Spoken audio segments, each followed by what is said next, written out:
What a night it was in the McKale Center, and we're going to relive it all. The Caleb Love shot, the Jaden Bradley shot, the KJ Lewis of it all. But we have a special guest. Arizona Defensive Coordinator Danny Gonzales will be joining us on the other side of this countdown. Don't you go anywhere. It's the AZ Wildcats podcast in 30 seconds.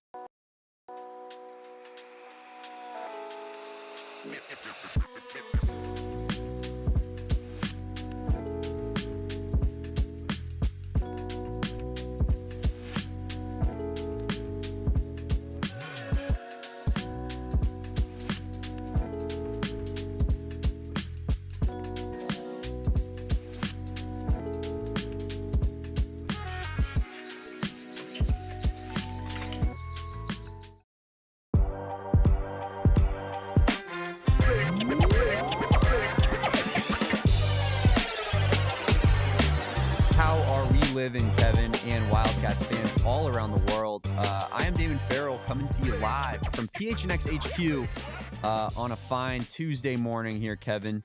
Of course, I am with my boy, Kevin Thomas, as always, pressing keys, doing it all. Kevin, did you get some good rest last night? I'm feeling pretty good right now. I feel great, but no, I did not get good rest last night, Damon. I'd be lying if I said I got some good sleep last night, but it was all worth it, right? I'd rather stay up all night celebrating a Caleb Love miracle in McKale than go to sleep early sulking in a loss, right? I'd much rather the result that we got last night, Damon, because I woke up this morning fired up about that Caleb Love shot. I must have rewatched it 100 times before I came into the office this morning, and then that's before the 50 times I watched it when I got into the office this morning, Damon. But how did you sleep last night? Did you sleep last night? Yeah, I got a good 6 hours in me, Kevin, and that's about as good as we could have, hoped for after Yes. how last night went down. I'm juiced up though. I'm juiced up for our guest that we're going to bring on in a couple minutes here. We're going to bring on new our defensive coordinator, Danny Gonzales. Of course, making the switch over from linebacker and special teams coordinator to defensive coordinator. So Kevin and I are very excited to bring on Coach Gonzales here in a second. But yeah, all in all, just great time to be an Arizona Wildcat because last night was absolutely incredible. One of the greatest moments in McKale Center history, really. And just honestly, just special moment. One of those you'll remember where you were type of moments when you are there. But yeah, Arizona takes down Iowa State, gets a top 5 W against Iowa State, and it was a massive game, Damon, and I'm excited to talk about it with Coach Danny Gonzales, and we should have Coach here in just a moment, Damon. But real quick, Damon, where does that rank for you? And we're going to talk more about this later, but where does that rank for you in all-time moments in McKale history, Damon? We were talking about it a little bit, Kevin. I think my mind went back to the Derek Williams block in the whiteout versus Washington. Someone else put it in the chat yesterday. I believe it was Sergio. He said that, the Mark Lyons buzzer beater against Florida goes up there as well. I'd say you'd have to almost go back to the early Sean Miller era to really reach those heights, which is saying something. I'd say in the Tommy Lloyd era, that has got to absolutely be the number one moment. But I do believe we are ready now, Kevin. Yes, we are. To bring on our special guest that we teased. We're going to talk to Arizona defensive coordinator Danny Gonzales here. So why don't we bring him on? And Coach, how we doing today? How we living? Doing outstanding, guys. How are you guys doing today? Just dandy, Coach, because we watched that basketball game last night and just feeling a little extra juiced up this morning and ready to go.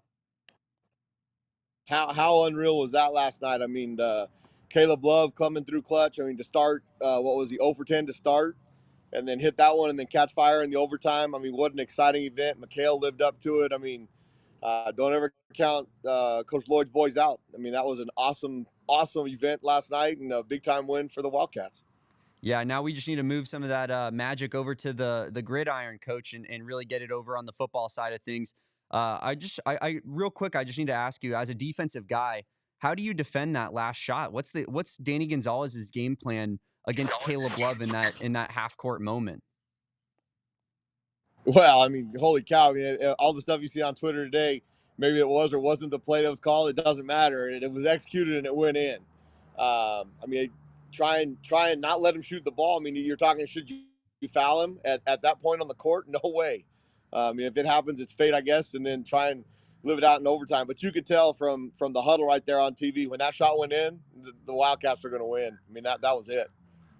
Yeah, we saw how special Tucson was last night, rallying around, their community and their Wildcats. I kind of wanted to start there with you, Coach. So you've obviously, you've been around in and around the West Coast in college football for a long time. You obviously coached at a school, up north to us, about 15 minutes east. You coached at New Mexico, at San Diego State. All schools that kind of have pretty close ties to Arizona. So I'm sure you had kind of a good up close look at Arizona for a long time and kind of the program that there was in Tucson. So what did you take from that experience on the West Coast, and how have you kind of tried to mold that into how you've approached this job at Arizona? Growing up in Albuquerque and I played at the University of New Mexico, and New Mexico and Arizona had quite the rivalry going all the way to the days when they were in the WAC conference together. We used to play for a trophy called the Kit Carson rifle, which is retired for political reasons.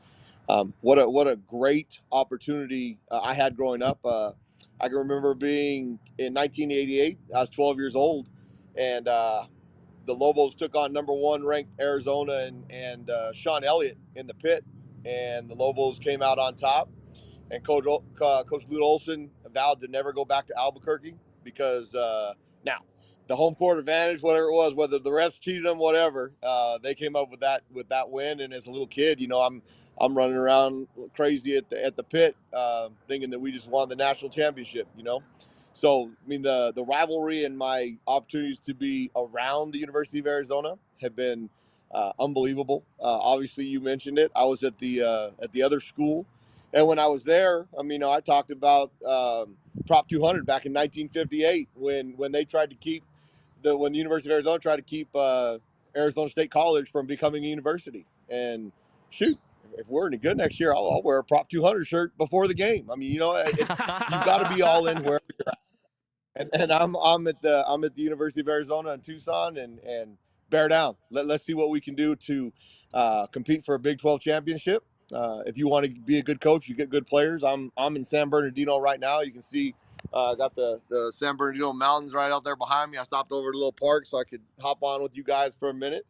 Find the best players you can, and then coach them hard and get them to play well on Saturdays. Well, Coach, we appreciate you taking the time out of your busy schedule, recruiting and whatnot, to talk with us. I want to stick there with recruiting. So you obviously were a part of last year's staff in the defense last year. So you had a kind of an up close and personal look at what changes needed to be made going into this next part of this offseason and this next season. So was there a specific position group that you guys looked at as a defensive staff and said, we need to get better at this position in the transfer portal? Well, obviously, if you want to be good at football on either side of the ball, you have to be good in the trenches. And Coach Salavea, our new D-line coach, who obviously has a great history with the University of Arizona, trench monsters. That's what we're going to build up front. Because if you don't have that piece, it doesn't matter how good. And we've got some really good pieces in the secondary. It doesn't matter what those guys are if they have to cover forever, because you can't. The guys – today's game, quarterbacks and wide receivers. We hired a savage in Seth Dege on offense, and if we give them time, if our offensive line can give Noah some time, they're going to carve people up. It's just the reality of the game.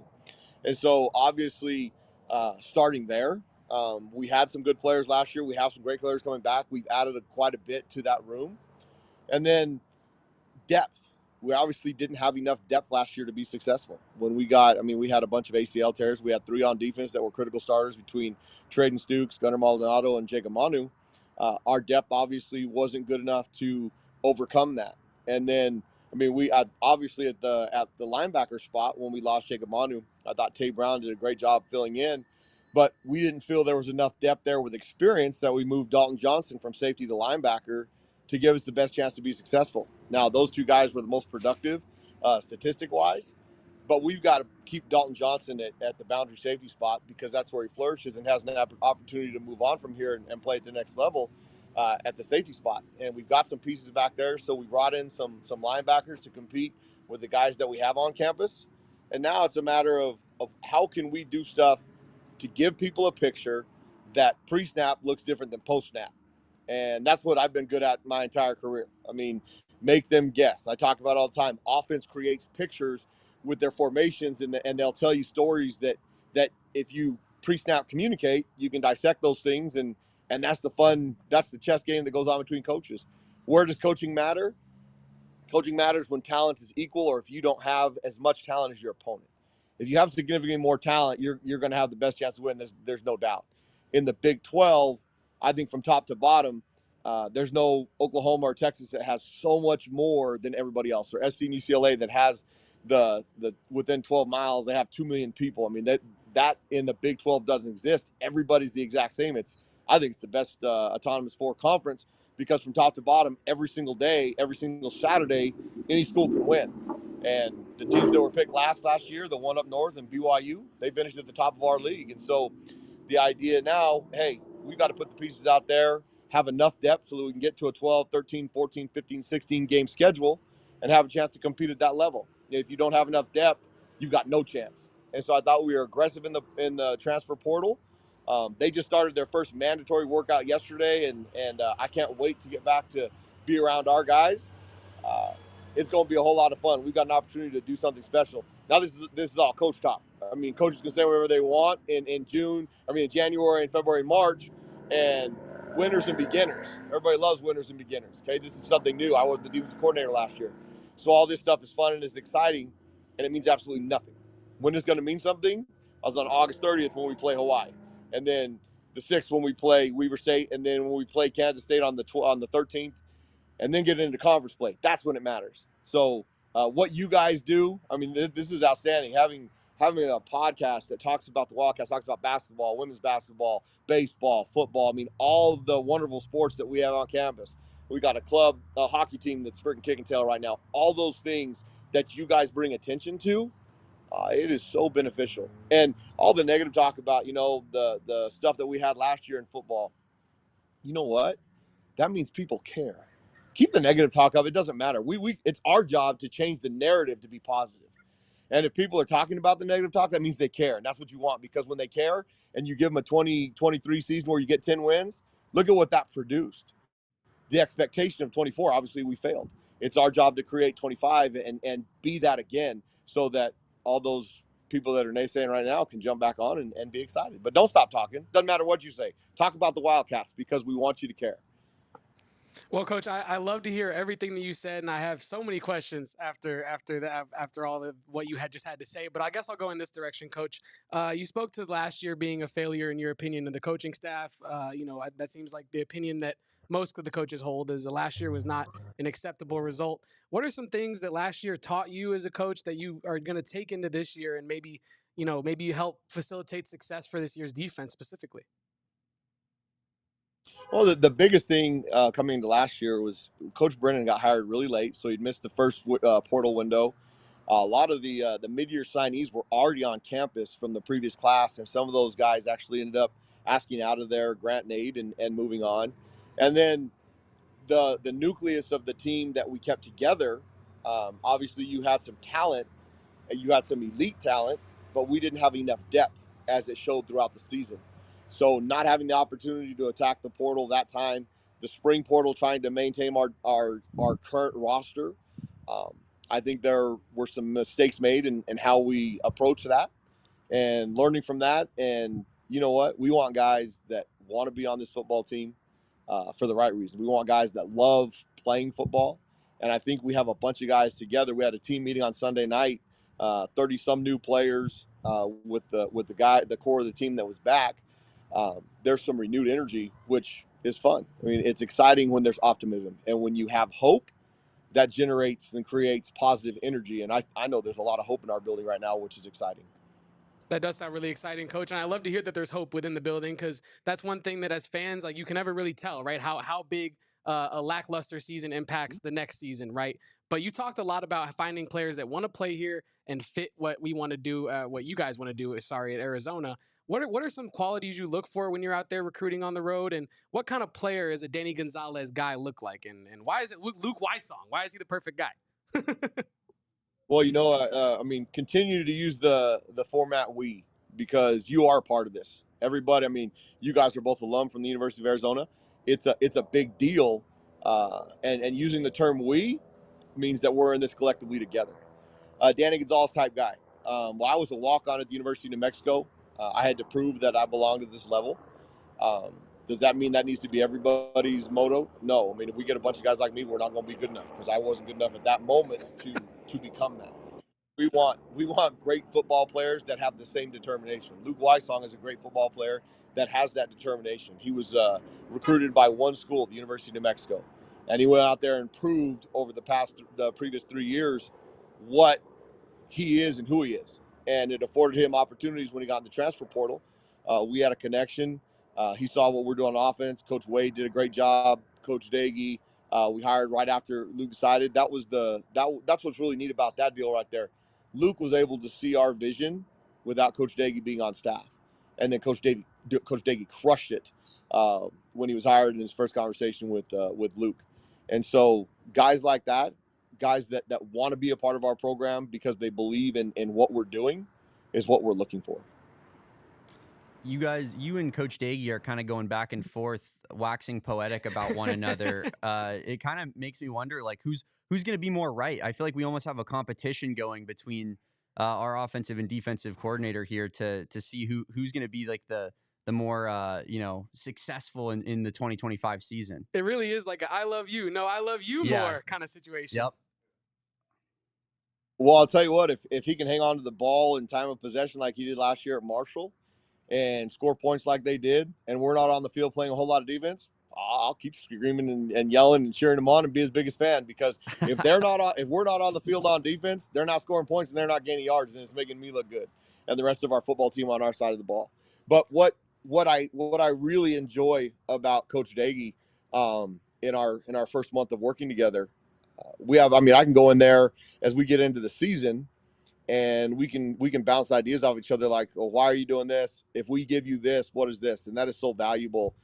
Being able to do that with somebody that has called plays and has been very successful.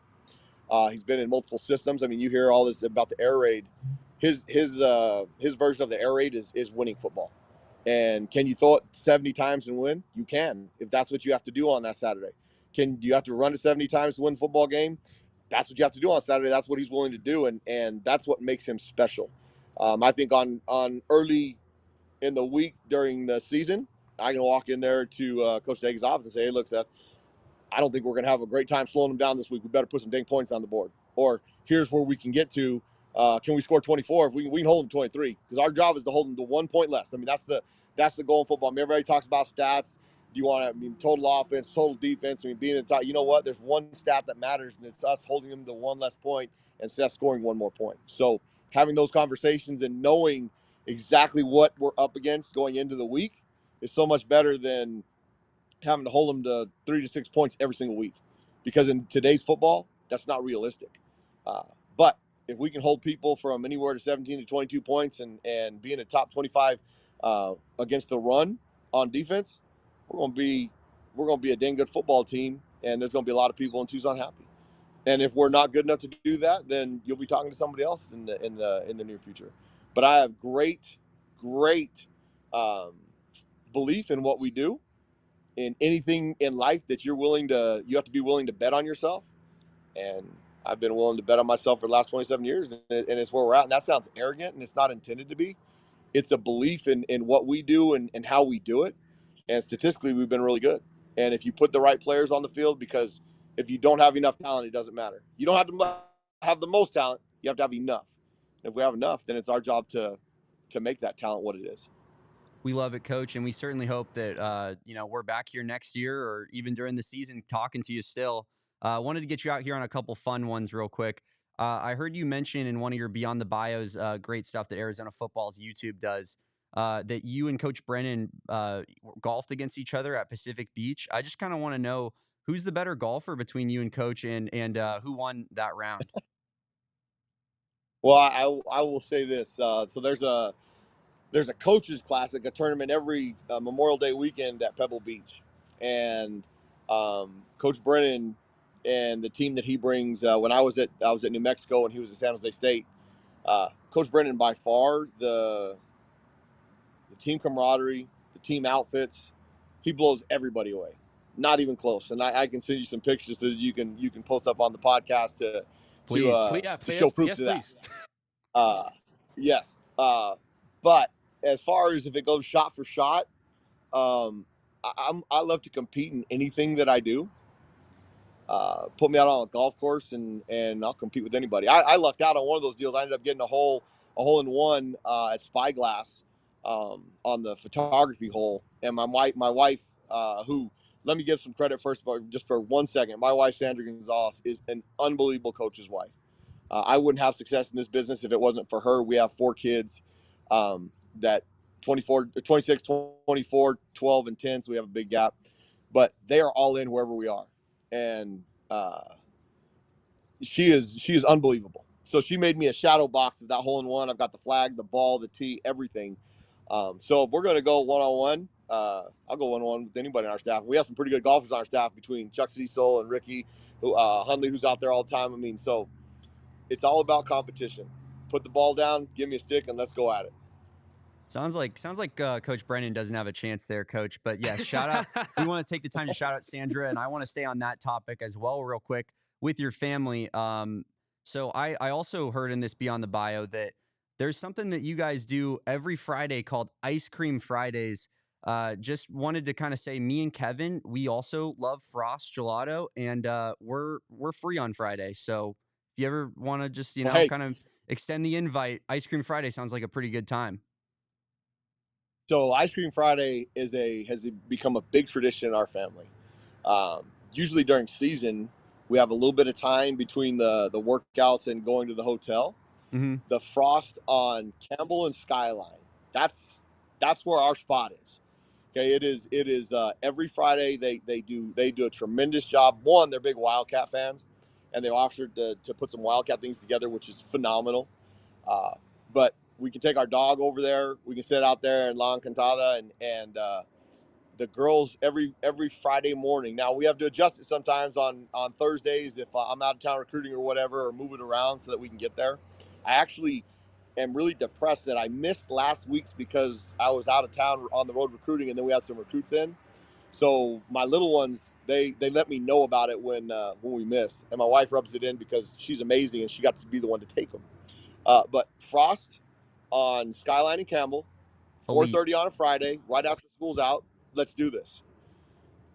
Yeah, Frost is absolutely elite of the elite stuff. They do have one up here in Phoenix, so we do have our we can get our fix in at the Biltmore area. But yeah, Ice Cream Friday sounds like an absolutely electric time. Me and Kevin might piggyback off that idea. We might just have to indulge. And Coach, if you don't want to invite us to Ice Cream Fridays, I understand it's a family thing. I get it, but will your daughter be running a big D&D game for the entire defense throughout the season? Will that be happening? Will she be Dungeon Master? Is Genesis Smith getting in on this? Like, who are the D&D heads in the locker room?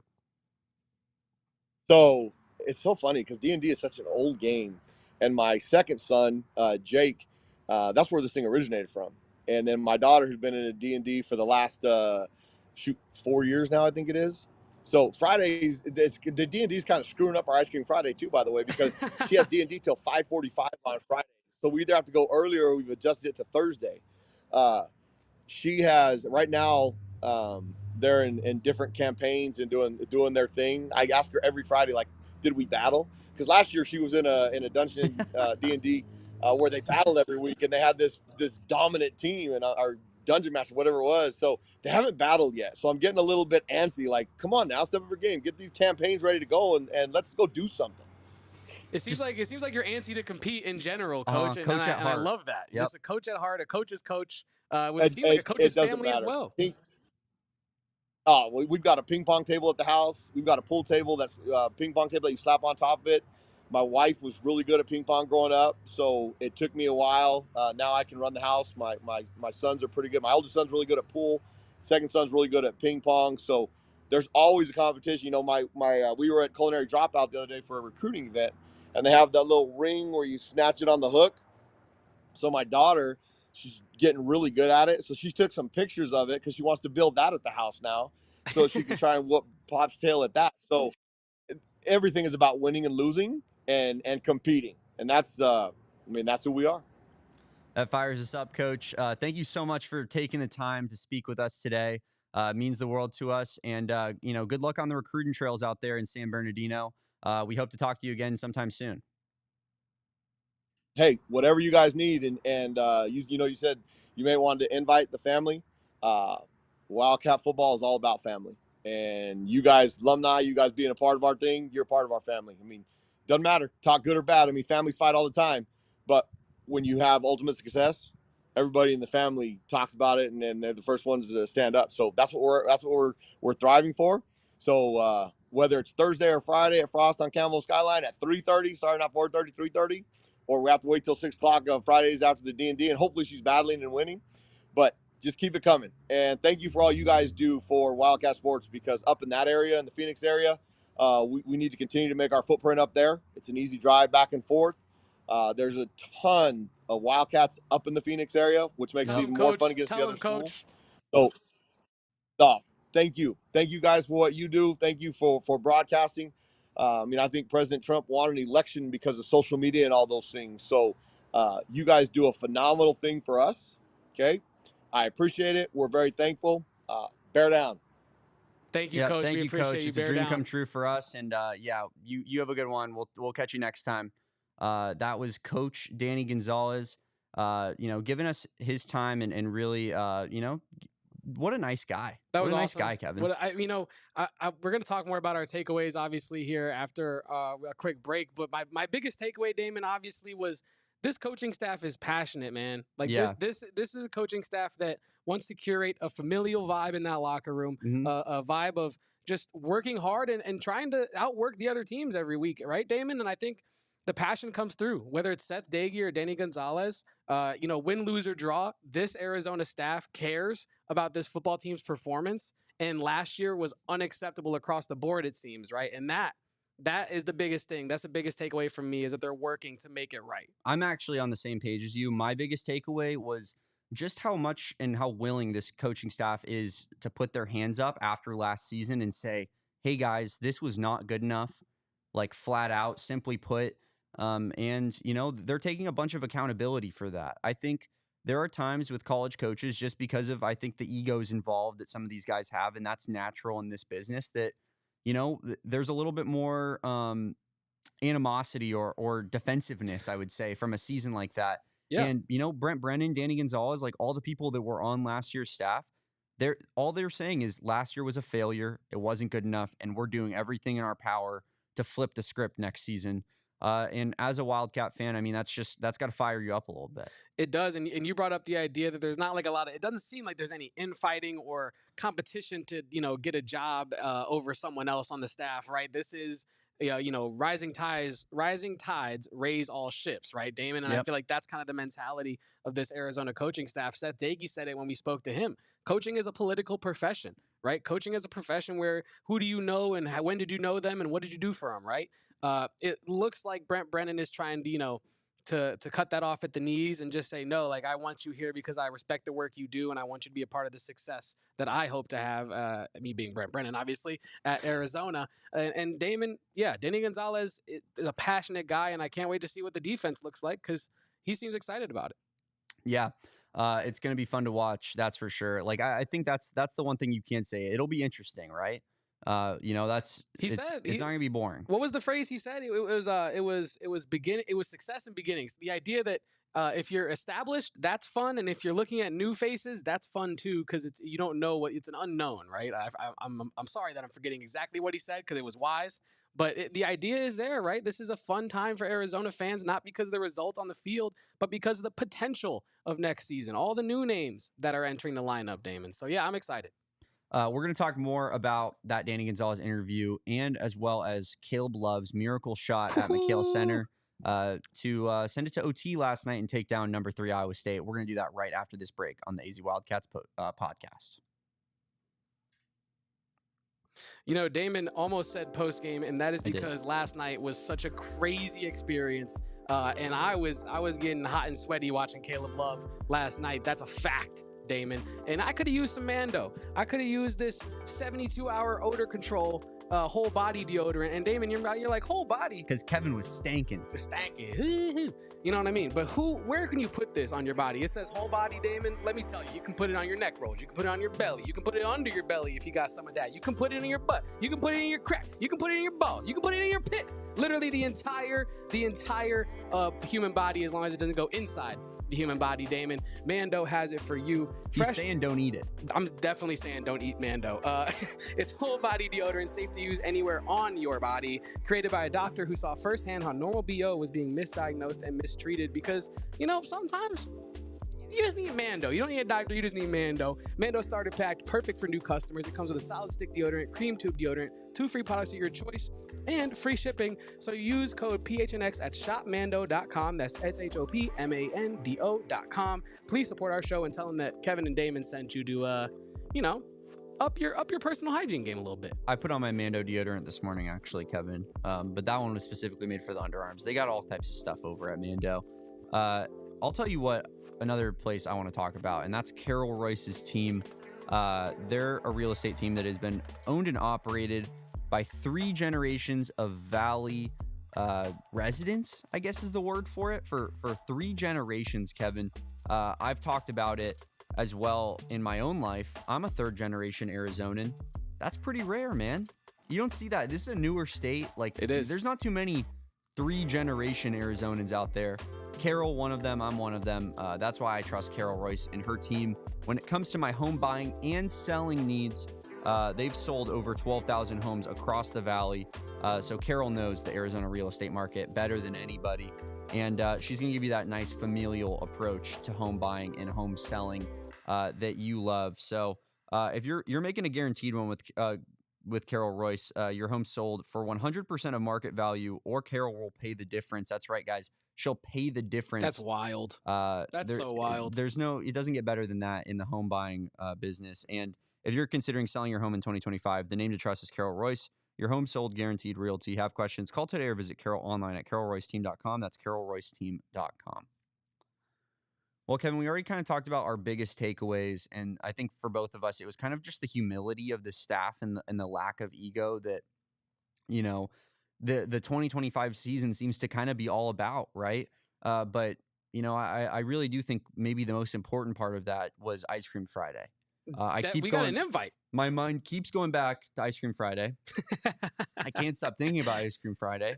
Frost at 3:30. Does it get any better than that? It might not get any better than that, Damon. I'm thinking that we need to try to get Coach to take us up on that offer. I think it's one of those situations where you're trying to be nice and someone asks like, hey, can I join you next weekend for this thing? And you're like, yeah, of course. They're never going to say yes, right? They're never actually going to show up. Me and Damon might just show up, Coach. So let's see if we can actually take him up on that offer and get some ice cream with Coach Gonzales. That'd be a good time. Mm-hmm. But I think in all seriousness, you brought up the humility. I want to bring up the fact that there are no excuses even being made. I think it, and I don't mean that in a way of like I expected them, but I'm saying like it's human. It's a human tendency, right, Damon, to try to add context to your failures or your successes and just show people, okay, well, this is not who I am. That result is not who I am because of XYZ. And I think Coach Brennan is kind of taken a unique approach to this, right? He had a lot to say in his exit interview at the end of the year. A lot of self-aware comments in there, some unself-aware comments in there as well, as Damon Dog alluded to in his New Year's resolution. But I think that the lack of excuses and the lack of just, yapping, for lack of a better phrase, like Coach Brennan knows that actions are the way to success right now and not, just words, because he said a lot of words and it didn't work. And so I think that this year, I'm happy that there's not been any excuses being made, and I'm happy that it seems like they're taking an action-based course. It does really feel like Danny Gonzales is like almost in lockstep with Brent Brennan. Not that Seth Dagey wasn't, because I believe he is as well, but like it almost seems like Danny Gonzales and Brent Brennan are saying like the exact same things right now. And they do feel like kind of similar personalities. Like I can see how they became friends coaching against each other in the Mountain West Conference. And just getting to know each other a little bit better because, yeah, I mean, I really feel like they reiterate a lot of the same points, and they both just seem like down-to-earth, nice individuals as well. You sorry to cut you off, No. but you keep going back to Ice Cream Fridays. I keep coming back to the team outfits that he talked about that Yeah, Brent we need Brennan those organizes. pictures. We need those photos. What kind of style is Brent Brennan divvying out to all the different people here? Like, is Brent Brennan like a let's all wear tropical shirts kind of guy? I think so. Or is he like I think that's exactly what I Brent could also Brennan see is. Brent Brennan like going to a shop and getting something printed out, like a photo of all of them printed out, and it just says like a clever phrase, like, yeah, I don't know. I think Brent Brennan is like a Tommy Bahama, like Margaritaville type of guy. You know what I mean? Like he got San Jose State blue and yellow themed Hawaiian button downs for the whole crew. That's kind of where I'm at with it. Well, we do need those photos, Damon, and like oxygen. Yeah, I need it like oxygen and like water, like food, like shelter. You know, like Coach G is wearing like a UNM polo. Like he just has a New Mexico logo right here in the corner, and then there's Brent Brennan with a full button down, like looks like he's on a Hawaiian vacation. I can just see it now. But yes, we need confirmation of said events. That would be huge. If you are in this chat, another thing that'd be huge for us is if you like this video and subscribe to this channel. We got Rick in here saying he just woke up. Yeah, Rick. Honestly, respect. Yeah, I mean that's fair. Kevin and I think we're both kind of in a place where that would have been nice. It would have been awesome, but we weren't afforded that luxury. We're here, grinding away. That's what it's all about. We just love Wildcat sports so much, Damon, that we just. I went to bed at 3:40 last night. That's when I closed my eyes. Wow, that felt a little bit. Kevin didn't tell me he went to bed at 3:40 last night, but he knew what time I went to bed at because he asked me explicitly what time he went to bed at. We went to bed in the same time I range. did. I wasn't trying to do that. Estimated like a 3:15, might have been like a 3:22 type of action. And it's about the same. And Kevin just throws in a 3:40 over the top just to say, hey, by the way, I was about 15 to 25 minutes. You sound like Coach Gonzales right now. You're trying to compete with me for who got less sleep. Is that a thing that's happening right now? I think that's what you sound like. No, I was just saying what time I went to sleep. You could have also just been like, yeah, and I went to bed about the same time, about 3:30, 3:15. Just kind of felt a little bit targeted, like you were trying to win some sort of competition. Also, Kevin was in the office earlier than I was too. So Kevin, that's 2-0 Kevin today. I didn't say. Are you happy? Is that what you wanted to hear, Kevin? I'm pretty satisfied. Another big takeaway I had from that interview, Kevin, that I wanted to talk about is kind of just the combo of Seth Doege and Danny Gonzales. Danny Gonzales called Seth Doege a savage at one point. Said he's a savage. I can see it though. No, for sure. And then Seth Doege called Coach Danny Gonzales the biggest addition that Arizona football has made this offseason. Implied his defense is going to choke people out. I kind of pitted them against each other. I don't necessarily. I do want to feel like a cohesive unit, but I was just kind of getting the vibes from Coach G that's something that he'd be up for. Do you think that this is something to monitor all season long, Kevin? Because they've just been big up and the guy next to him the whole time. Someone's got to be out on top, right? Unless Arizona's just number one in defense and offense. We should track and see who has the nicest quote and then who has the last nice quote of the season, right? Like who had the last laugh when complimenting the other coordinator. Who got the last shot in? Yeah, exactly. Who got the last laugh and who got the last comment in? I think, we joke about it because it is funny how, isolated from each other, they have so much love and admiration for the coach on the other side of the ball. But it's awesome to feel that way about this staff as a fan, right? I think last season felt a little bit different. Felt a lot bit different about this staff. And I think that, again, win, lose, or draw, this staff is trying to win football games, and that is clear. They're trying to make Arizona football what it was prior to them taking over. And I think that's huge. I mean, Coach Gonzales mentioned it in our interview there, Damon. Look at the passion that was incited when Arizona succeeded, and then look at the passion that showed. And yes, it was negative, and some people probably took it a little crazy, but I think he's right on the money, right? The passion is why you have negative comments and why you have positive comments. And I think that it's awesome that this coaching staff is open to criticism, and they're not just hiding behind, their Twitter pages and just doing promo. Danny Gonzales said, hey, bring on the negative comments, like obviously within reason, but he's saying bring on the constructive criticism. We want that. We want to see the passion. We want to see that you guys care. And I love that about this coaching staff. Cause I think, we can't speak for every coaching staff, but that feels unique, right, Damon? That feels like something that's being specifically curated by Brent Brennan in this coaching staff. I feel like it's the only way to approach it after last season's disaster. If you want to try to build back that trust with the fan base, right? You gain nothing from being Mike Gundy and going out and fighting with reporters and with media members at every opportunity. When you have bad seasons, you just kind of alienate yourself all that much more. So, I do think it's the best approach, and I think it's really the only approach, but you don't always see that. So it's refreshing to see that, because I do think that this coaching staff, excuse me, at least cares, Kevin. Exactly. I was around in the building for the Kevin Sumlin years, and I can tell you firsthand, it really felt like as a video manager, like I was the one that cared the most walking around, which is a horrible, horrible thing for a student making minimum wage to feel like he's the one that has the most on the line in all of this, right? Like it felt that way at times. It felt like a lot, like sometimes like the people at the top were collecting a check, right? And I don't think this way about this new staff. Like while they failed last season, I do believe that they want to do everything in their power to succeed. And this isn't just like a, hey, let's sit back and, it'll come to us type of vibe. It's we got to go out and really change the narrative on this program. And I think you're seeing that with the energy that's being brought from the coordinators on this program and just everything that's being said in and around the program right now. And it's interesting. I don't mean to bring up a bad memory, but I'm going to bring up a bad memory. When the sentiment last year of kind of like, ooh, this was Brent Brennan's dream job, and this is the result that we're getting. Like, if I was at my dream, like you and I are doing our dream job right now. We put our all into this, right? And I think as fans, we kind of looked at Brent Brennan and looked at him kind of sideways like a dog, and just said, like I don't know, that's your dream job. Like, what was it again? You know what I mean?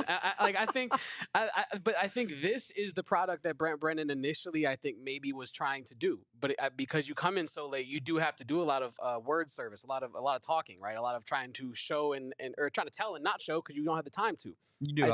I think this is the Brent Brennan maybe that he wants to be as a coach, right? Kind of be the CEO of it all, kind of control the emotions of everything, kind of control the direction of everything. Yeah. And let Joe Salvea and Danny Gonzales and Seth Dagey and Brett Arce and Viney and all these guys just run the show. And I don't mean that to take away from Brent Brennan. I mean that in a sense of this is the passion he wants to instill in this program. This is the passion he wanted to bring in probably last season, but couldn't because of the timing, right? People he wants to surround himself with. Like now he's acting like this is his dream job. And I'm not saying that he wasn't himself acting like it before, but it just didn't come through to fans. I think now it's starting to come through. The passion, the care, just the understanding of history, right? The understanding of Tucson and its connection to the university. Yeah. And it's really making me encouraged and excited for the future of the program. Like I'm not saying that Arizona's about to rattle off 5 straight conference titles, but I think it is moving in a positive direction, and that's all you can really ask for. I think when you look at last season and just it really was, probably the most disappointing season that I can remember as an Arizona football fan in my lifetime.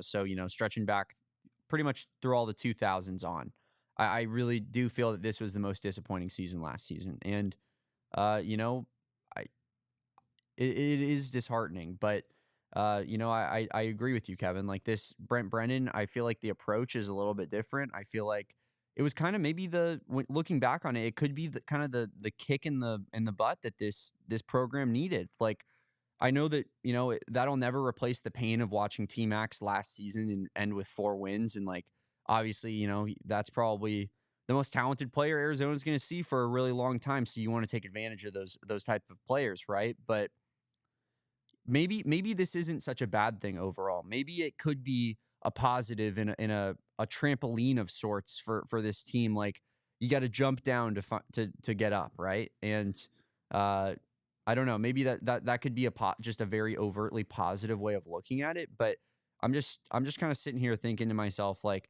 there's a world in which last season's failure and disappointment turns into a long-term positive for Arizona. And that starts with the year 2 of the Brent Brennan era and steps in the right direction. I think that starts with a bowl game in year 2, frankly. Yeah, and obviously I want to go on that point that you just kind of brought up, right? That this could be the trampoline moment, the propeller that gets Arizona to the coastline, right? Yeah. I think that this is obviously you never want to have a season like last year, but I think sometimes you got to hit rock bottom before you realize you have a problem, right? And I think that this is I hope, pray to God that this is the rock bottom for Arizona. And I think that, when you hit rock bottom, you realize what you have to change in a really visceral way, right? You understand, like, I got to make X, Y, Z, 12 step to whatever. And I think that Brent Brennan is taking all the 12 steps this offseason, brother. I think that he's doing this. I think he's trying to pull Arizona out of rock bottom. And I think that he's doing it in a real substantial and tangible way, right? I think that's the key. You and I aren't sitting here talking. I guess we are sitting here talking about intangibles with the vibes and everything. But I think that the tangible additions of, new staff members, new transfer players, I think it shows the direction that Brent Brennan is trying to go in, and I'm with you on that. All right, sounds good. I'm sorry, I'm a little distracted here because we got Anthony Totri in the chat, and he's throwing out haymakers. You know what? This got brought to my attention last night, Totri, and it was the first I've heard of it. Yeah, Kevin, I'll let you go to the side. You put some real work into that mop of lettuce you got going on right there. Me, on the other hand, I think we could hopefully we could grow this back. I don't know. It's kind of up in the air, but I'll take you up on that, Totri. Because I'm that confident in my cats. Oh, I want to see buzz cut Totri. I really do. I mean, what'd you say? Bleach it. See, I'd be down for that too. I'd go frosted tips. Well, see, if you bleach it, Damon. See, okay, Totri, tips or buzz cut. I also don't want to like pull the curtain back on you too much, Damon. But like I also feel for your hair. If you bleach it, that's a let's just say a traumatic experience for your hair follicles. And I think that you think buzz cut would be better for the health of your hair. I think so. I don't know too much about hair growth. I just feel like bleaching it versus just buzzing it, I think you have a lower chance of regrowing it if you bleach it. Well, I don't want to bleach the follicle. I just want tips. Oh, I feel just like some Backstreet Boys vibes. I don't think it'd be great for you. Vibes. Totri said he did frosted tips, never again. I think there's almost never been a more frosted tips guy on planet Earth than Anthony Totri. So kind of a crazy statement out of him, but that's fine, Totri. We could do the buzz cut if that's what you want, man. Hey, you're giving me, I don't know exactly what the line is for Arizona ASU right now. I'm looking it up because this is good podcasting. Gotta have the facts, Yeah, but can I guess it? Yeah, sure. Never before done. Guess the lines here. New segment. Yeah, new segment, new idea in the universe. First one ever. Give me Arizona minus 6.5. Yeah, I don't even think we have it yet. Damn it. That's insane. But I know I'm getting good odds here. I mean, Totri's he's taking the plus money side of this, so. My mom says I'm correct, even though the line's not out. I think she's saying you're correct about the hair fall. Okay. Which I believe your mom. I'm like, what are we doing here? I think your mom would know about whether or not the buzz cutting she's dyed her hair quite a couple times. Or the dyeing would hurt the follicles more. Mm-hmm. So, yeah, I think we run with that. We'll do it, Totri. Sounds like a plan, brother.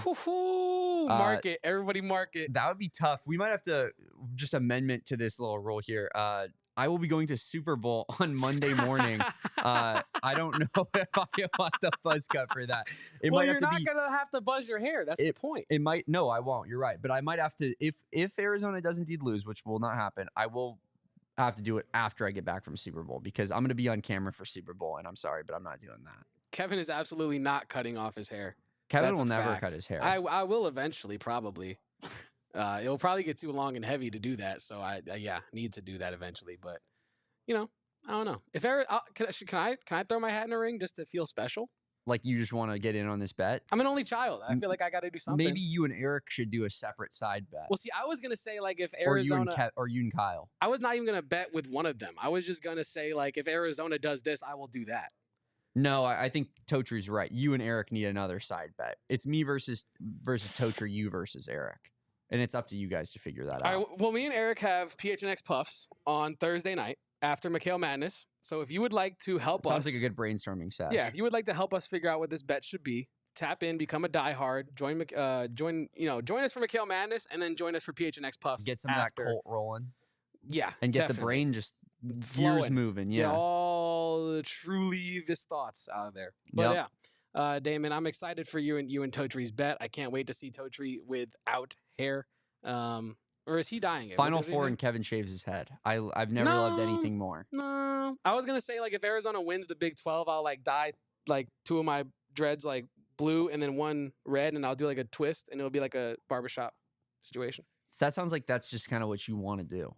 Nah, what? You're like, I'll tell you what, I'll get slits in my eyebrows if Arizona wins. I used to do that in college, actually. I'll pierce my ears, bro. You know, promise. I'll get a new tattoo. I will get a new tattoo, actually. Yeah, I will do that. I was gonna say, like, I already have my ears pierced. I'll get an additional ear piercing or something. I'll just do all the stuff I want to do if Arizona wins the Big 12, I guess. I don't know. Well, Kevin, you mentioned it there. Will Arizona win the Big 12? We haven't talked nearly enough basketball on today's show. We're gonna do that right around the corner here on the AZ Wildcats podcast. And if you were unable to go to last night's game, that's probably because you didn't even use our friends over at Game Time like me and Damon told you to do. We shamed his parents into going. They went and had the time of their life. That could have been you. You missed out because you didn't use code PHNX to get $20 off your first purchase with Game Time, Damon. Game Time is the best place to get your tickets for comedy shows, sports, live events. Just they have it all over there, Damon. I love their Game Time pick filter, which gets rid of all like the random fluff and only shows you the best deals and the greatest seats. You don't have to waste your time searching through thousands of empty seats in a given arena, Damon. And I was thinking that I know you and I are going to this takeover that we have this weekend, and if you haven't not signed up for that takeover, make sure you do that. What are you doing? But if you haven't signed up and went to Game Time and bought tickets for the rest of Arizona's games, what are you doing? Because Arizona's going to go win the Big 12 this season. So make sure to use the Game Time app. You can even do the all-in pricing, which toggling this feature shows the total upfront with no surprise fees at checkout. I know sometimes it's like, oh, this is a $50 ticket. You get to check out. It's a $150 ticket, Damon, with all the fees and things.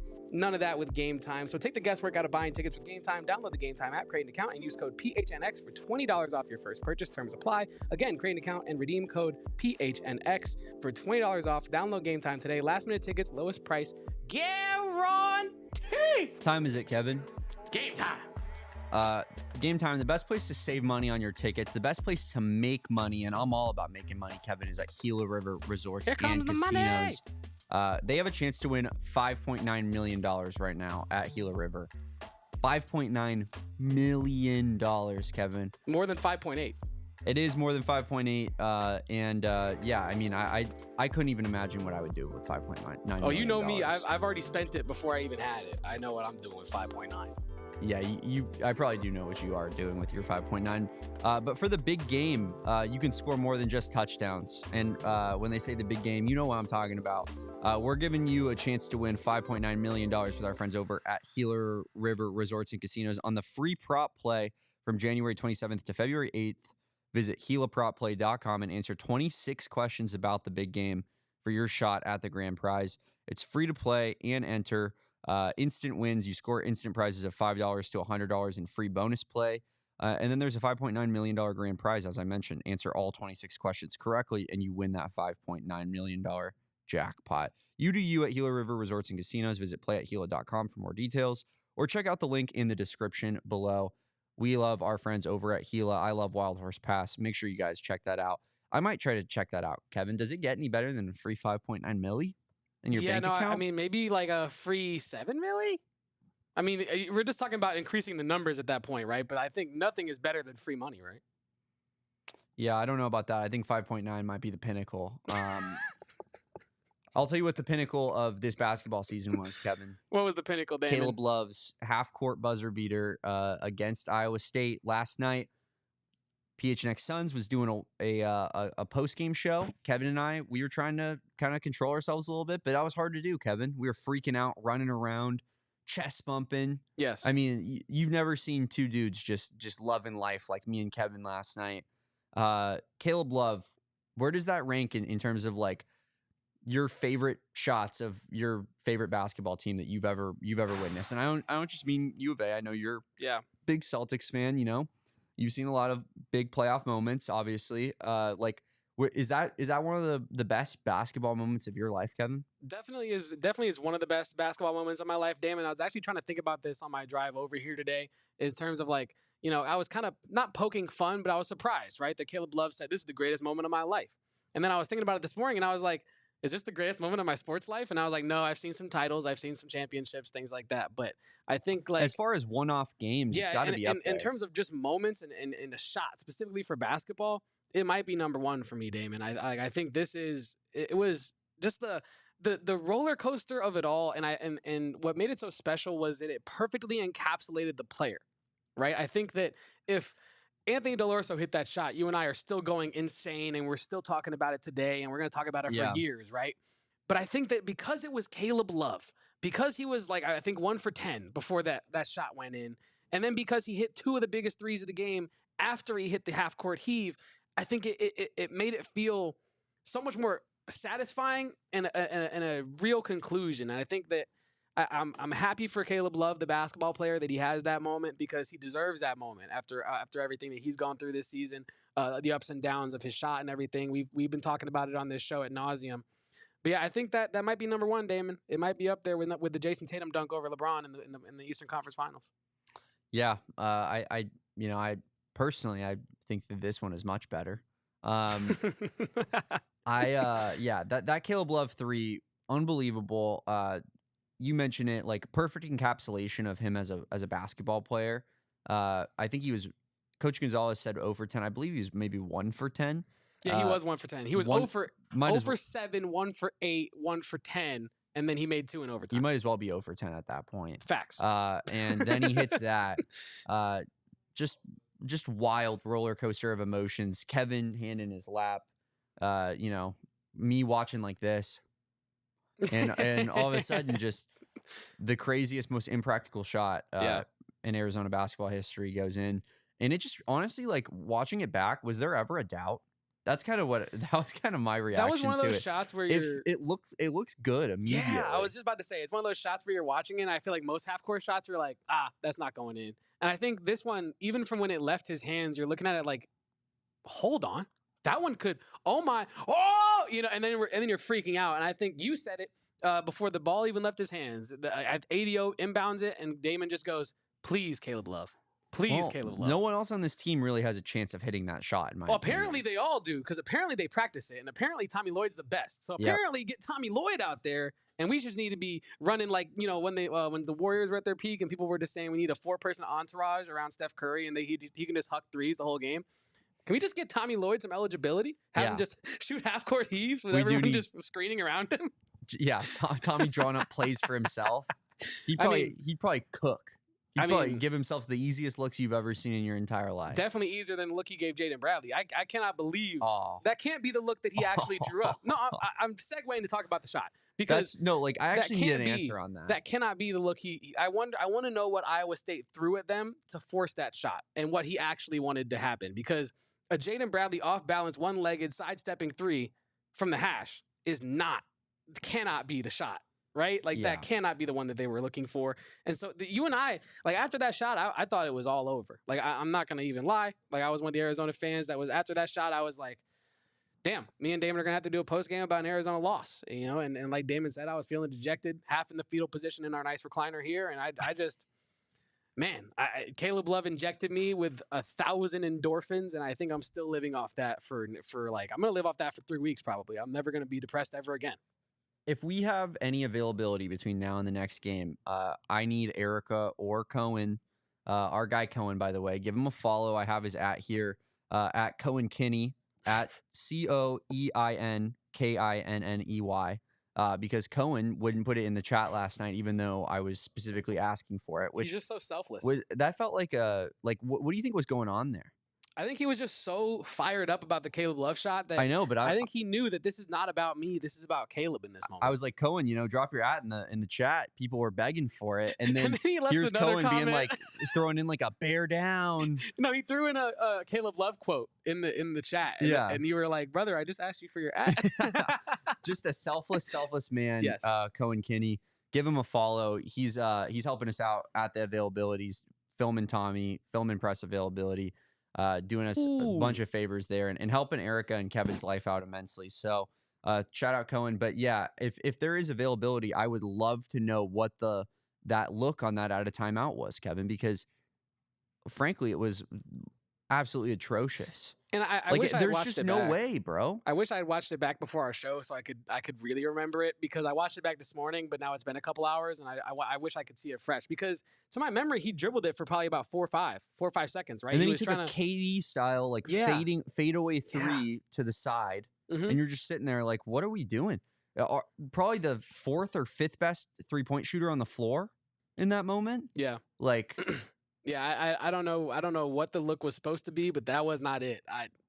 Cannot be it. And Damon, I also wanted to talk, and unless you have something else more to say about the play at the end of the game with Jaden Bradley, I wanted to talk more about KJ Lewis, because I feel like we did talk about him on the post game last night, but obviously when Caleb Love does what Caleb Love did, Tobe Awaka and KJ Lewis, I'm sorry, but the back seat had to be taken. And KJ Lewis, man, defensively, and Tommy Lloyd spoke about it after the game, but I tweeted about it during the game. KJ Lewis is such a pleasure to watch on defense, Damon. It is insane.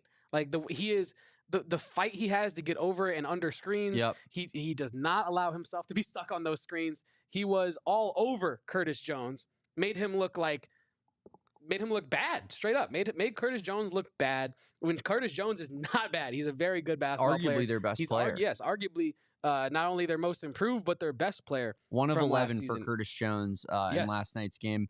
And as you mentioned, KJ Lewis, like the primary defender on him for large portions of that game. Yeah, and we could play the if game all day. If Max Holloway's wings would have flown out of the octagon, right? But I think if KJ Lewis was able to control the ball just a little bit better, and I'm not saying it's like his fault and he's bad, but I'm saying if he was able to control the ball a little bit better, he probably comes away with 4 steals last night.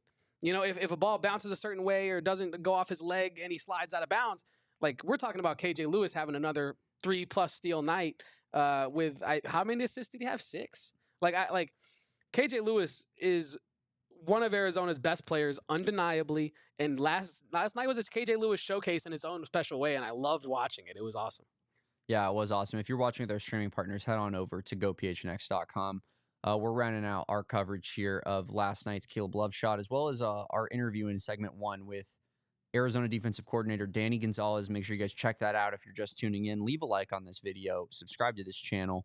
One thing I noted about last night's game, Kevin, is it really feels like Tommy Lloyd has the ability to change the way in which he wants his team to play. I feel like this is like for the first time in the Tommy Lloyd era, there's kind of a chameleon style, fit to whatever Arizona needs at the time on the court, like type of vibe, right? Like it was not an Anthony Del Orso game last night. So he played, 13 minutes and went 0 for 3. It wasn't a Trey Townsend game last night. So he played low 20 minutes and only scored 7 points. I really do feel like the leashes are now shorter on a lot of these guys. Wasn't Henry Vasar's night as well, so he saw less playing time.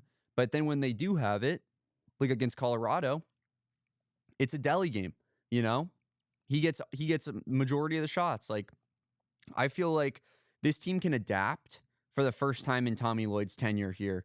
Instead of just, for example, and a good way of putting this is like in that Princeton game, and I know I always reference the Princeton game, but I feel like it's so like representative of the issues that we've had in the Tommy Lloyd era.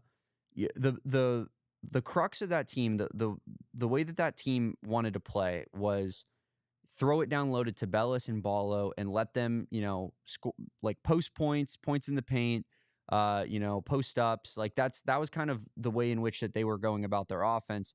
Now it feels like there's so many different directions Tommy can throw it to, depending on what's working at the time. And I don't know that he's had that before, Kevin. What say you? I'm with you on that, and I think it speaks to the kind of roster that Tommy Lloyd has constructed with the assistants, the assistant coaches as well, constructing that roster. And I think that he's given himself, Lloyd has, a lot of I don't know, for lack of a better phrase, wiggle room with rotations and things. Because I mean, imagine again, if game, but this roster is supposed to have Krivas on it, right? Like Yep. This is a very versatile, highly skilled roster. And Tommy Lloyd is still trying to play with the pieces and figure out what makes the most beautiful picture, but that makes the best mosaic, right? And we haven't on that. even unleashed Conrad Martinez yet. Or Liam Lloyd. My word. Oh, my goodness. No, I'm kidding. But no, I think that this is Tommy Lloyd's probably probably his most versatile roster, Damon. Probably his deepest roster he's ever had here, and I think that it's showing because he's able to use more tools in the toolbox, right? And I think that his utilization of players like Carter Bryant, I'll say weaponization of players like Carter Bryant because he's a threat. Carter Bryant's a threat out there, it just goes to show what Tommy Lloyd can do when he's given talent. He can make moves. He's not afraid to change a lineup. I do think Tommy Lloyd give his players a lot of leeway in the beginning of the year to figure themselves out. I think we saw that with Trey Townsend. I don't think Trey Townsend has the same cushion to make mistakes that he did in the beginning of the year. I think that a player like Tobe Awaka has earned more wiggle room to make mistakes out there because he has developed from a place that he didn't have a long leash to a place where he deserves that long leash. And so I think Tommy Lloyd is really doing a good job this year. I think this is Tommy Lloyd's most impressive coaching job. I mentioned it a couple weeks ago, but it's still a lot of time left. I think this is his most impressive coaching job thus far. Result yet to be determined. Yeah, I'm with you there. I really do love the versatility of this team and just kind of the adaptability that Tommy Lloyd has at his fingertips now. Arizona moves up to 14th in KenPom, Kevin. 14-6 overall, as we've mentioned many times, 8-1 in conference. Good for second place in the Big 12. Could be good for tied for first place if Houston can drop a game pretty soon here. We would love that. Kevin, not to throw you straight under the bus here, but you were rooting for Houston on Saturday. I just want to throw that out there. That's a really dramatic thing to say. That's a very dramatic thing to say. It's the considering truth. No, it's the truth. Let me break it down then, since Damon wants to frame me for a crime that Yeah, no, you know what? I'll break it down first. I said to Kevin, we need Kansas to win this game so that we're tied for first place in the Big 12. And then Kevin was like, oh, that's what's up. That's what's up. And then about 5 minutes later, Kevin's like fist pumping Houston buckets and like, oh, sorry, I put money on Houston. No, it wasn't an oh, sorry, I put money on Houston. Damon and I are watching this game. I'm like watching it. I'm not truly into it yet, right? And then I look at my mobile sports gambling app and I'm like, oh, Houston is insanely good odds right now. It was like plus 136 and they were down like 2 or something. And they had all the momentum. Yeah, and I'm thinking, I'm with you. Why would I not do that? So I did place that bet and I was rooting for my bet. And then Damon's like, how could you root for Houston? How could you do this? Because my allegiance lies with my Cats. That's the difference between me and Kevin. Kevin's allegiance, number one priority, his pocket. Everyone else and what they care about underneath here. Not me. This is just not even me. true. I'd pay all the money in my bank account for an Arizona Final Four, Kevin. That's the difference between me and you. Well, see, I'm trying to put more money into my bank account so I can actually boost and fund a national title. See, it's levels to this, Damon. It's levels to this. You're thinking long term. Yeah, what you're trying to tell me. Yeah, I'm trying to bring the next Koa Pete in 20 years to Arizona. I'm trying to bring the next Gilbert Arenas. Oh, wait, Elijah Arenas to Arizona in like 10, 20 years. That's what I'm trying to do. Building wealth. Yes. I see the vision now. Building wealth and health. You know what I'm saying? Iowa State number 5 in KenPom net. They moved down from, I believe, like number 4 to number 5 they're number 4. Now in front of Arizona in the Big 12, you got Houston, Iowa State, Kansas, as well as Texas Tech. So, obviously Arizona lost to Texas Tech, beat Iowa State. Kansas and Houston still to be determined, but this non-conference is just really weighing Arizona down here, Kevin, because even when we win all these Big 12 games, can't find our way up in the KenPom net rankings here. You're right. Just those non-conference games just weighing the team down, just like the AP ranking is weighed down by the non-conference, but they can't keep us out after this week. We're gonna be like Eric Andre screaming, "Let me in! Let me in!" And then also we'll riot if they don't let us in. Yeah. We might have to riot. Kevin Damon. and I, new content idea. Kevin and I travel the country and seek down every Associated Press writer that keeps Arizona out of the top 25 next week. Who is this guy? I don't know this guy. I don't know. Maybe throw him in a locker or something. Bully him a little bit. Probably wouldn't be the first time. I think Damon. I did have a question for you. I'm going to put you on the spot here just a little bit. Love it. We didn't know because we hadn't seen it yet at the preseason where Arizona fit into the Big 12 conference. We know it's a bunch of the heaviest hitters in college basketball, Damon. Yeah. But right now today, Tuesday, January 28th, where do you think Arizona ranks just pure power rankings, none of the, like, you don't have to take into account anything specific. Do you think Arizona is like a top 3 team in the Big 12, and where are they? I do think Arizona is a top 3 team in the Big 12. I wouldn't put Kansas or Texas Tech above Arizona right now. I know Texas Tech beat this team, but I also wouldn't put Arizona above Iowa State after what I saw in last game. I think Curtis Jones had the worst game of his season, probably. I need to look into that a little bit more, but I'd be surprised if he had a worse game. And, he's arguably their best player. I don't think you could come to expect that again. It also took a half-court buzzer beater to, take down Iowa State in McKale Center, which is an incredibly tough place to play, as we know. The toughest. Yeah, so I think you got to go Houston, who just, like we've talked about, just dogs. Literally dogs, across their entire roster. And who mentioned it the other day? It was Noah. We were sitting down watching Noah, producer of PHNX Suns. He said, does anyone else notice that Houston just looks like every player on their team is 30 years old? Yeah. And it's the best way to describe them. They all look like NBA vets. And I mean, that team scares me, as always. Every Houston player is on their 3rd NBA contract. They just choose to play in college. It's unbelievable. They all look like Nick Richards. They all do. Do they actually. not? No, they all do. If you just plop Nick Richards straight on Houston's team, I wouldn't think anything of it. If you just threw a bunch of like Nick Richards and like Michael Kidd-Gilchrist out there, and then throw in like a smaller guard, just pick a guard at that point. That's a good comp, Damon. I like that. Physical guard, yeah. So I'll say Houston, Iowa State, Arizona. I really think that's my big 3 in the power rankings. Kansas has struggled so far. Shane getting a little bit mad back there. He thinks the Sun Devils have done enough to be in that top 3. We're gonna see on Saturday. Shane qualify. He said Shane looked at me and he said, "I'm dead serious." Yeah. He I think he pointed a gun at me, actually. But also Texas Tech, as I mentioned, we played them in Lubbock. Tough place to play. Don't expect Arizona to win that game necessarily. I think Arizona gets their retribution against Texas Tech later in Tucson later in this season. But Texas Tech, another really, really good team. So I think that there's a clear-cut top 5 in the Big 12. I do think Arizona's in the top 3, Kevin, but I do think they're 3rd as of now. If you had to put me on the spot. Yeah, I'm looking at it because if I ask you, I'll give my answer as well. I honestly think Arizona is the 2nd best team in the conference, Damon. I know that sounds insane. You going Houston 1? Yeah, I'm going to go Houston 1.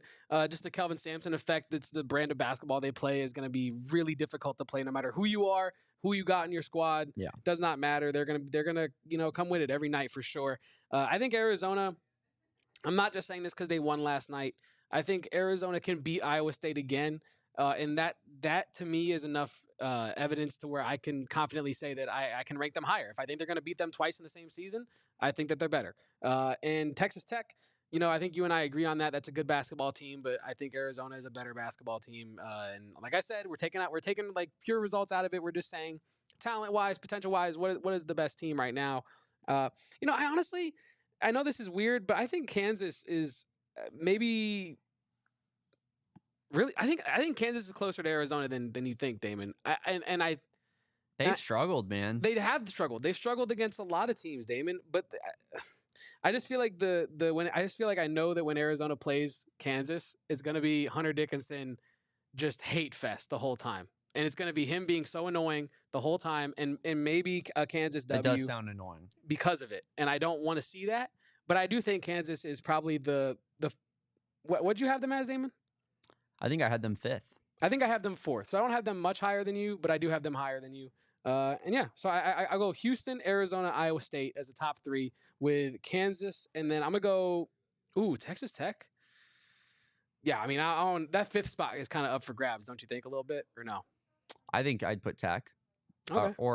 I'd put Tech. I'd probably go Kansas 5th, Tech 4. Okay. As of now, but that could change. Yeah. But yeah, I think Arizona for sure is a top 3 team in this conference, which is, that's all you wanted to see, right? Arizona come in and cement themselves as one of the top teams in the country. And Damon, I was thinking about this last night on the drive home.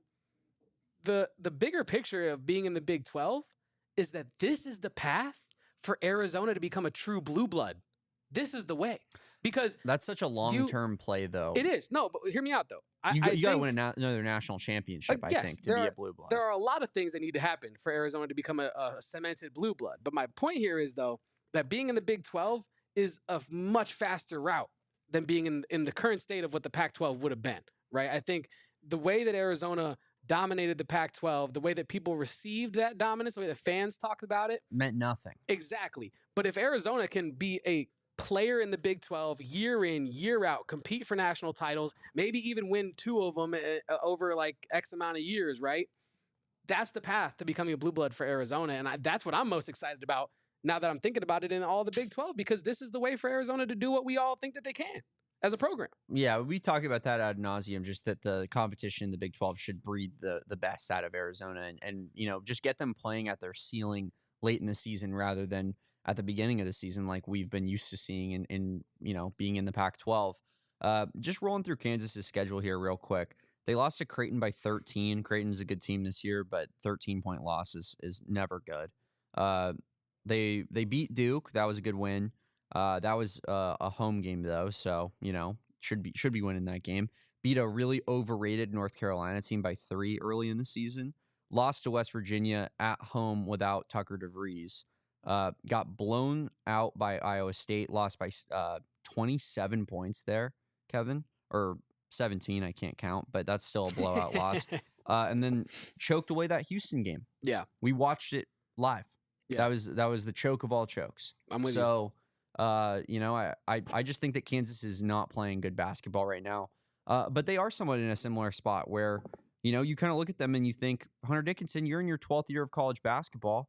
How are you not just dominating? And I think Arizona fans have felt that way about Caleb Love for the beginning of this season as well.